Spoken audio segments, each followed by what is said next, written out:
నమస్కారం. ఈనాటి విశ్లేషణకు స్వాగతం. ఈరోజు మనం ఒక అద్భుతం గురించి మాట్లాడుకోబోతున్నాం. ఎటువంటి ఫార్మల్ ట్రైనింగ్ లేకుండానే ఆధునిక విజ్ఞాన శాస్త్రాన్ని ఒక కుదుపు కుదిపేసిన ఒక సాధారణ మనిషి అసాధారణ ప్రయాణం. శ్రీనివాస రామానుజన్, అంతులేని గణిత మేధస్సు, శాస్త్రవేత్త. ఆయన జీవితంలోకి మనం ఇప్పుడు అడుగు పెడదాం. అసలు ఆయన మేధస్సు ఏ స్థాయిలో ఉండేదో అర్థం చేసుకోవాలంటే ఒకసారి ఇది ఊహించుకోండి. 100 ఏళ్ల క్రితం ఆయన ఒక పేపర్ మీద రాసిన లెక్కలు ఈరోజు విశ్వంలో అత్యంత సంక్లిష్టమైన కృష్ణా బిళ్ళాలు, అదేనండి బ్లాక్ హోల్స్ యొక్క గుట్టు విప్పడానికి వాడుతున్నారంటే నమ్ముతారా? అవును, అలాగే మన ఆధునిక కంప్యూటర్ అల్గారిథమ్స్ వెనక ఉన్నది కూడా ఆయన సూత్రాలే. ఇది నిజంగా మైండ్ బ్లోయింగ్ కదూ. సరే, ఈ ప్రయాణాన్ని ఆయన బాల్యం అంటే ఈరోడ్ మరియు కుంభకోణంలో గడిపిన రోజుల నుంచి మొదలుపెడదాం. ఇక్కడ మనం ముఖ్యంగా గమనించాల్సిన ఒక నెంబరుంది, 11. అవును, కేవలం 11 వయసు. ఆ వయసులో మనం మామూలుగా ఏం చేస్తుంటాం? ఆటల్లో ఉంటాం. కానీ రామానుజన్ గారు ఏకంగా కాలేజీ పిల్లలకే మ్యాథ్స్ చెప్పేవారు. అసలు ఆ వయసులో ఆయనకున్న నాలెడ్జ్ చూసి అందరూ ఆశ్చర్యపోయేవారు. ఇక 13 ఏళ్లు వచ్చేసరికి ఎస్సెల్లోని రాసిన అడ్వాన్స్డ్ ట్రిగ్నోమెట్రీ అనే పెద్ద పుస్తకాన్ని ఆబగా చదివేశారు. చదివేసి ఊరుకున్నారా? లేదు, ఎవరి హెల్ప్ లేకుండానే సొంతంగా థీరమ్స్ కూడా క్రియేట్ చేసేశారు. ఇదొక న్యాచురల్ జీనియస్కు మాత్రమే సాధ్యం.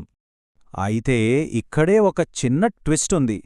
మ్యాథ్స్ మీద ఆయనకున్న విపరీతమైన ప్రేమ వల్ల మిగతా సబ్జెక్టులను అస్సలు పట్టించుకోలేదు. దాంతో ఏమైందంటే 2 సార్లు కాలేజ్ ఎగ్జామ్స్లో ఫెయిల్ అయ్యారు. పాపం, బతకడానికి మద్రాస్ పోర్ట్రస్లో ఒక చిన్న క్లర్క్ ఉద్యోగంలో చేరాల్సొచ్చింది.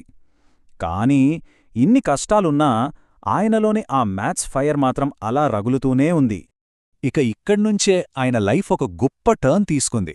అదే క్యాంబ్రిడ్జ్ ప్రయాణం మరియు ప్రొఫెసర్ హార్డీతో ఆయన స్నేహం. ఒక్కసారి ఈ టైంలైన్ గమనించండి.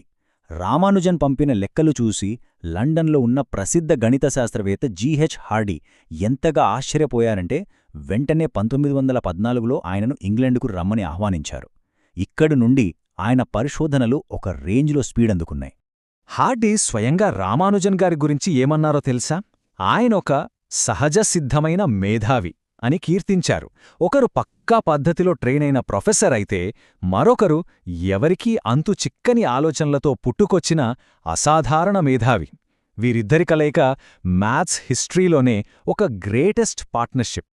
ఆ కృషి ఎలా ఫలించిందంటే 1918లో రామానుజన్ గారికి fellow of the royal society అంటే అత్యున్నతమైన ఎఫ్ఆర్ఎస్ గౌరవం దక్కింది. ఈ ఘనత సాధించిన అతి పిన్న వయస్కుడైన భారతీయుడు ఆయనే కావడం మనందరికీ నిజంగా గర్వకారణం. ఇప్పుడు అసలైన విషయానికి వద్దాం. ఆయన చేసిన అద్భుతమైన ఆవిష్కరణలేంటో ఒక లుక్కేద్దాం. Just imagine, 3900. ఎలాంటి ఫార్మల్ ట్రైనింగ్ లేకపోయినా దాదాపు 3900 ఈక్వేషన్స్, సూత్రాలను ఆయన కనిపెట్టారు. ఒక మనిషి బుర్ర ఇన్ని వేల సంక్లిష్టమైన ఫార్ములాలను ఎలా ప్రాసెస్ చేసిందో తలుసుకుంటేనే ఆశ్చర్యంగా ఉంటుంది కదా. వీటిలో కొన్ని భలే ఇంట్రెస్టింగ్గా ఉంటాయి. తన పుట్టినరోజు అంకెలను ఉపయోగించి ఒక విభిన్నమైన మ్యాజిక్ స్క్వేర్ను సృష్టించారు. అలాగే మ్యాథ్స్లో మనం వాడే పై వాల్యూను పర్ఫెక్ట్గా లెక్కించడానికి ఒక ఇన్ఫినిట్ సిరీస్ని డిజైన్ చేశారు. ఇక అత్యంత సంక్లిష్టమైన మాక్ థీటా ఫంక్షన్స్ అయితే ఆయన అద్భుత సృష్టికే నిదర్శనం. వీటన్నిటికంటే బాగా పాపులర్ అయిన ఒక విషయం గురించి ఇప్పుడు మాట్లాడుకుందాం. అదే రామానుజన్ సంఖ్య 1729. దీన్నే హార్డీ రామానుజన్ నెంబర్ అంటారు. పైకి చూస్తే చాలా నార్మల్ నెంబర్లా ఉంటుంది. హార్డీ కూడా ఒకసారి తను వచ్చిన టాక్సీ నెంబర్ 1729 అని, అదొక చాలా బోరింగ్ నెంబర్ అని అన్నారట. కానీ రామానుజన్ సెకండులోనే దాని వెనక దాగి ఉన్న సీక్రెట్ చెప్పేశారు. అసలు ఆ మాయ ఏంటంటే 2 వేర్వేరు సంఖ్యల క్యూబ్స్ అంటే ఘనాలను కలిపితే వచ్చే మొత్తాన్ని 2 డిఫరెంట్ మార్గాల్లో రాయగలిగే అతి చిన్న సంఖ్య ఈ 1729 మాత్రమే. దీన్నింకా సింపుల్గా అర్థం చేసుకుందాం. ఒకవైపు 1 క్యూబ్ ప్లస్ 12 క్యూబ్, అలాగే ఇంకోవైపు 9 క్యూబ్ ప్లస్ 10 క్యూబ్.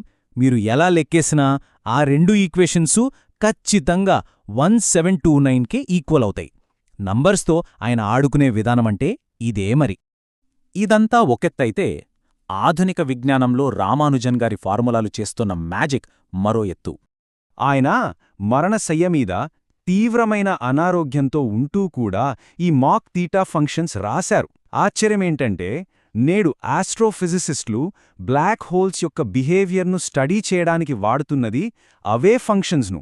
100 ఏళ్ల క్రితం ఆయన రాసిన సూత్రాలు ఈరోజు విశ్వపు రహస్యాలను విప్పుతున్నాయంటే ఆయన విజన్ ఏ లెవెల్లో ఉందో మనం అర్థం చేసుకోవచ్చు. ఇక చివరిగా ఆయన వారసత్వం మరియు ఆ ఆఖరి రోజుల గురించి మాట్లాడుకుందాం. ఇంగ్లాండ్లోని కఠినమైన చలి వాతావరణం ఆయనకు పడలేదు. దానికి తోడు క్షయవ్యాధి అంటే టీబీ సోకడంతో 1919లో ఆయన ఇండియాకు తిరిగి రావాల్సి వచ్చింది. మన దురదృష్టం కొద్దీ ఏప్రిల్ 26, 1920న కేవలం 32 అతి చిన్న వయసులోనే ఆ అనంతమైన మేధస్సు శాశ్వతంగా నిద్రపోయింది. అయితే ఆయన భౌతికంగా లేకపోయినా ఆయన వేసిన లెక్కలు ఎప్పటికీ బతికే ఉంటాయి. అందుకే ఆయన సేవలను గౌరవిస్తూ భారత ప్రభుత్వం ప్రతి ఏటా ఆయన పుట్టినరోజైన డిసెంబర్ 22వ తేదీని జాతీయ గణిత దినోత్సవంగా సగర్వంగా జరుపుకుంటోంది. మ్యాథ్స్ గురించి ఆయనొక అద్భుతమైన మాట చెప్పారు. గణితమంటే కేవలం సంఖ్యలు కాదు, అది దైవచింతనతో సమానం అని అంటారాయన. ఆ అచంచలమైన నమ్మకమే ఆయనను అంతటి శిఖరాలకు చేర్చింది. ఇప్పటికీ ప్రపంచవ్యాప్తంగా ఉన్న సైంటిస్టులు ఆయన వదిలివెళ్లిన లాస్ట్ నోట్బుక్స్ లేదా కోల్పోయిన పుస్తకాలను డీకోడ్ చేస్తూనే ఉన్నారు. ఈ ఒక్క పాయింట్ వింటుంటే మనకొక మైండ్ బ్లోయింగ్ క్వశ్చన్ రాకమానదు. ఈ అంతులేమి మేధావి మనస్సు నుండి విశ్వాన్ని మార్చేగల ఇంకెన్ని అద్భుతమైన రహస్యాలు బయటపడాల్సిందో కదా. ఈ ఆలోచనతోనే ఈనాటి విశ్లేషణను ముగిస్తున్నాం. మరొక ఆసక్తికరమైన అంశంతో మళ్ళీ కలుద్దాం.